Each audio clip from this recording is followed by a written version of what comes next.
ભગવાને સીતા માતાનો ત્યાગ કર્યો. ધોબીનું મહેણું સીતા માતાનો ત્યાગ કર્યો. મર્યાદા પુરુષોત્તમ હતા, પરંતુ અહીંયા તો કૃષ્ણ જન્મમાં તો મર્યાદા જેવું કઈ છે જ નહીં.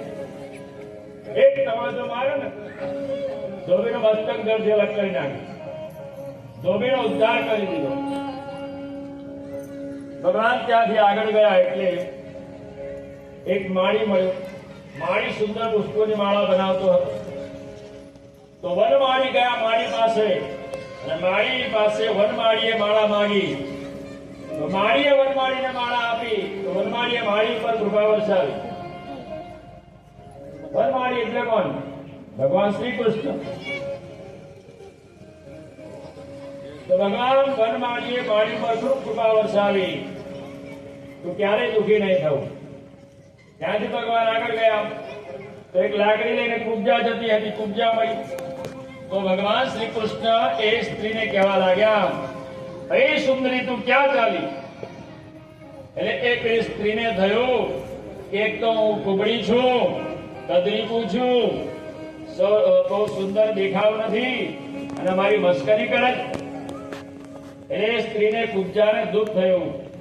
એટલે કહેવા લાગી, હે કનૈયા, તે મારી મસ્કરી કરી, મને સુંદરની ઉપમા આપી, હું સુંદર દેખાઉં છું. ભગવાન શ્રી કૃષ્ણે તરત વાત ફેરવી નાખી અને કુબજાને કહેવા લાગ્યા, આટલું સુંદર ચંદન લઈને ક્યાં ચાલ્યા? કુબજાએ કીધું કે આ મથુરાના રાજા કંસ માટે ચંદન લઈને જાઉં છું, પરંતુ આપના દર્શન કર્યા પછી મને એવું લાગે છે કે આ ચંદનના ખરા અધિકારી તમે છો.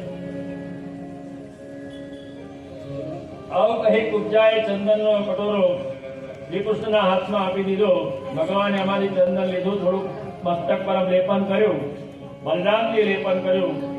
ભગવાન પ્રસન્ન થયા અને કુબજાનો હાથ પકડી અને ખેંચી કુબજાને.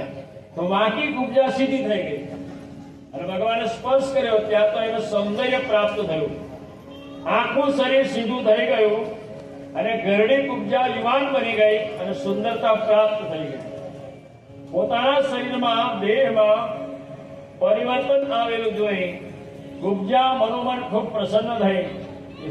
ખરેખર શ્રી કૃષ્ણએ મને સુંદરી બનાવી દીધી. ત્યાં જ કુબજાને કૃષ્ણ ભગવાનને અંદર પ્રેમ જાગ્યો. કુબજા શ્રી કૃષ્ણને કહેવા લાગી, પ્રભુ મારી ઘરે પધારો અને મને સેવાનો મોકો આપો, તમને ગરમ ગરમ રાજભોગ જમાડું.